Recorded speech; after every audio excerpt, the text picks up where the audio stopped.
So, Friday night, what's everybody up to? What is everybody up to? Anybody out there? Tonight, I want to go over, I got an email from someone.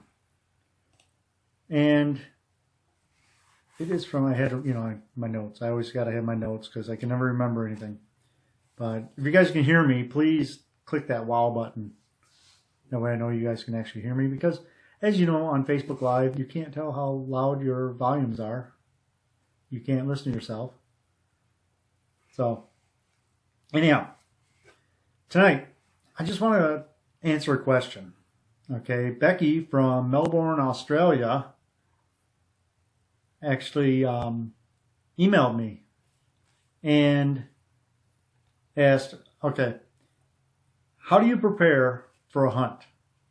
So basically what she means is, what do you do the day of a paranormal investigation? Well, that all depends, okay? It really all depends on if you're in a group that does the private ones, like Harold and them guys. They only do private. And how they do it is a lot different than like me, because I'm not really in a group, but I do go out on investigations, and a lot of them are paid. You know, the ones that you just see, hey, come investigate this for this much money or whatever. That's the stuff that I go on because I'm not really in a group, but I get asked lots of times to go to these ghost hunts with people. So I'm assuming that's what she means. Because, I know, Harold and them guys, they're a lot more professional than we are really right now. I mean, we stay professional when we do our investigations, but what I mean is a lot of the teams out there would get a call or get someone to come out and do their house or whatever, and you'll never hear about it, okay? But I'm not into that much yet. I'm not that much into it. So how I'm going to answer this question is just how I would do it, okay? So the day of the investigation, few things that you want to think about. You want to drink a lot of water because you definitely want to stay hydrated. You're going to be out really late at night. You're going to be out doing all kinds of stuff. So drink a lot of water. You want to check the batteries and all the equipment. Make sure that all the batteries are new. Spirits definitely drain energy if they get a chance. So you want to make sure all the batteries are checked. Make sure they're all new. What we do is we just put new batteries in everything, and take extras because you never know. You don't want to get to an investigation, turn on your equipment and the battery's dead, and you're like, crap, I got to go buy batteries. So make sure you got all your batteries. We just put new ones in all the equipment. It's not that much. Okay. Then check your equipment. Make sure your equipment's going to work. Make sure that you don't get to someplace and your equipment doesn't work. That's happened to me a few times. If it's happened to you guys, put it in the comments. Let me know, because that's the funny stuff. That's the stuff we remember. We don't remember the hours of sitting in a dark room and getting one blip on the equipment, but we remember the time that we got to the place and none of the equipment worked because we forgot to put batteries in it, literally. So definitely do those two things. Other thing too, really important, check the address of the place. There's been times where we went on investigations and got there, and one of them was actually in Gettysburg. And we got there, the address was wrong. So you want to make sure the address is right. And what I do now is I'll actually get up on Google Maps and I'll type it in, and I'll actually physically look at the place and where we're going to be, look at where parking could be, because there's a few times where we get there and the parking is not where you think it's going to be. They're like, yeah, you got to park down the street. Great. But anyhow, that's another thing is, make sure you actually know what the place looks like that you're going to. And easy way to do that is just go on Google, look it up, go to Street View. You can look at the front of the building and all that. You'll know exactly where you're going before you even get there. Find out the start time That's important. Find out the start time, and you want to get there a little early. Okay, not too early. I mean, don't get there like an hour early. Try to get there around 15, 20 minutes early. And that way you can check in. Make sure you have your tickets with you or receipt that they give you to show that you actually paid for the thing. So you get there and they don't say, you didn't pay. You're like, yeah, I did. Yeah, I did. Shut up. Shut up. I paid. Let me in. So that's important. You know, take that paper with you. What else do I got wrote down here? Dress properly. That's a big one. Think about your environment that you're going to be going into. Okay? If you're going into an old abandoned building, you don't want to wear shorts. You know, I mean, I wear short sleeve shirts. Some people don't. Some people wear long sleeve just in case they touch something and, you know, don't get scratched and all that. Wear proper shoes. Don't wear cowboy boots because they sound like cowboy boots when they walk on the ground or walk on the floors. And people 3 stories down will say, I hear footsteps. You know, wear tennis shoes, boots with soft soles. Can't say that word together. I can't do it. I've tried it many times, but you know, wear proper clothing. You know, one thing that I recommend, and if you guys run across this too, let me know in the comments there. Eat 2 hours before the investigation. All right. Now, the reason I say that is because a lot of EVPs that we pick up are people's stomachs growling. You're getting into a place, and you know, it's funny. Everybody like, oh, my stomach's growling. But you get into these places and you're dead silent. You know, you're trying to be quiet so you can hear the subtle noises and that. So what I do is I eat 2 hours before. That way, during the investigation, my stomach's not going rah, rah, rah, rah, you know. People are saying, I hear noises. And you're like, yeah, that's my stomach. And it's going to happen, believe it or not. I mean, can't tell you how many times we've gone into investigations and we hear other people's stomachs growling in their lap because it's dead quiet. You're going to hear it, you know. Before you go on the road to, I should have had this before, but when you check your equipment, pack everything up right then and there. Have it by your front door or whatever. That way, you don't forget anything. It's kind of like a quick check before you leave. Okay, I got this, got this, got this. Can't tell you how many times we've got to investigations and forgot something. There's always something you're going to forget, but you minimize that by just putting it by the door and double checking your batteries, all that kind of stuff. So once you're there, this is kind of different, or kind of past the question that she had.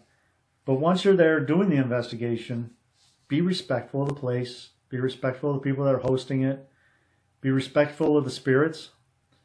One thing I want to say, we were on an investigation a few weeks ago, and it was going great. We were getting great communication. We had a great dialogue going on. We were actually getting responses in our equipment. And one of the newbies came into the room, slid the equipment across the floor, and started screaming to light up the equipment. And we all just looked at him like, dude, what the hell are you doing? And he's literally screaming, light this up! Light this up! And we were like, oh my God, shut up. We were already talking. We already had a communication started. And came in and he just started yelling. It's like, be respectful. I'm so tempted to go into his house and just open his door and walk in the house and start screaming to light up a meter and see what he thinks. You know, talk as if the people are in the room because they are in the room with you. Be respectful, you know. And if another investigator's got communication started, why would you want to bust into a room and just start yelling? That blows out the whole investigation, which it did. When he came in like that, believe it or not, he didn't get any responses. Neither do we anymore because he broke off communication. So you got to be respectful. All right. So that's basically in a nutshell what she wants to know. You know, how do we prepare for an investigation? We do it a little different than the other groups. Like I say, Harold and them guys from Togs, or even like Al or Christopher, they do it different because they actually spend weeks, even before they even walk in that door. Sometimes it could be weeks that they're investigating before they walk into the building. They're doing background checks. They're doing, you know, health screenings. It all ties in. You know, there's been several occasions where people say their house is haunted, and they get into the house and the people have mental problems. It happens. Or they're alcoholics. It happens. So before these other teams go into an investigation, these aren't the paid investigations like I'm talking about, but the ones that the people actually have problems and they ask help. They do weeks of research. They have like 100-page questionnaires that they fill out. They go and look at the building before they walk into an investigation. They actually have their environmental teams or environmental member, if they have that without a team, they'll actually go in there, look at where all the heating ducts are, where the electrical is, where the plumbing is. Looks in the attic to see if possibly there's a hole where bats can come in, you know. Then when they do their investigation, they actually shut the power off to the house on lots of times. I mean, I don't know if they do it every single time, but majority of the time they'll shut the power off in the house. That way you don't have the contamination of the furnaces kicking on, the air conditioner kicking on. You don't have electricity going through the walls where it might, you know, register your meters. But yeah, so they do it a little different. With me and Jen and a few other people, if we're just doing a paid investigation where we pay money to go ghost hunt at this place, we'll just do it this way. You know, drink a lot of water. Make sure you eat. Check your equipment. Check your batteries. Dress appropriately. Look on Google Maps to find out where it's actually at. All that stuff. That's what I do. That way we're not getting lost before we go there. So then when you're leaving, very, very important.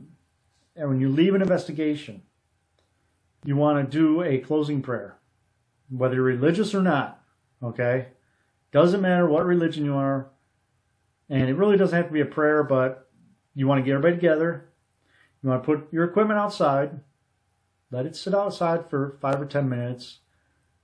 And you want to get together before you leave the building. You say some kind of prayer, whether it's, you know, invoking God or whatever. But you want to say a prayer and tell the spirits that they're not allowed to follow you home.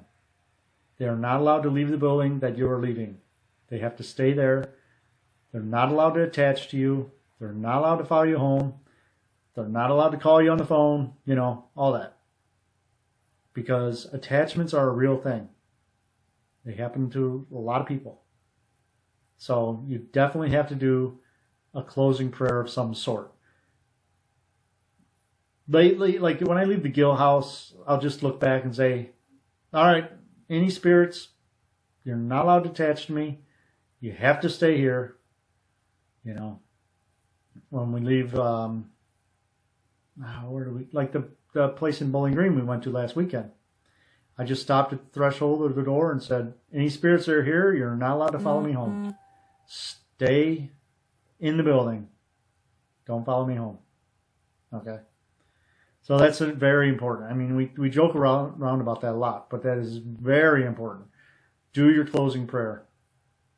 Tell the spirits are not allowed to follow you home. They're not allowed to attach to you. Tell them you'll be back to see them later. But anyhow. All right. Well, thanks for tuning in this week.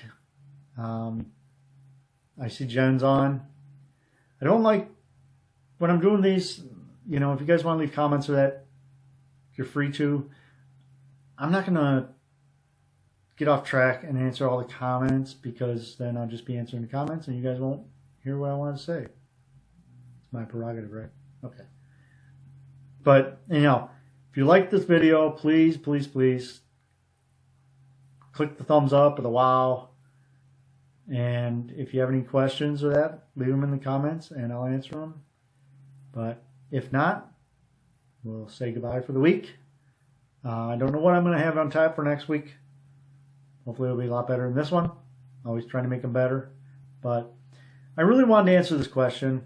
I didn't really have a topic for this week. Been very busy at work.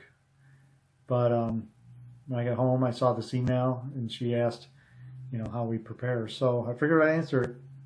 So anyhow, thanks for tuning in. I will see you next week.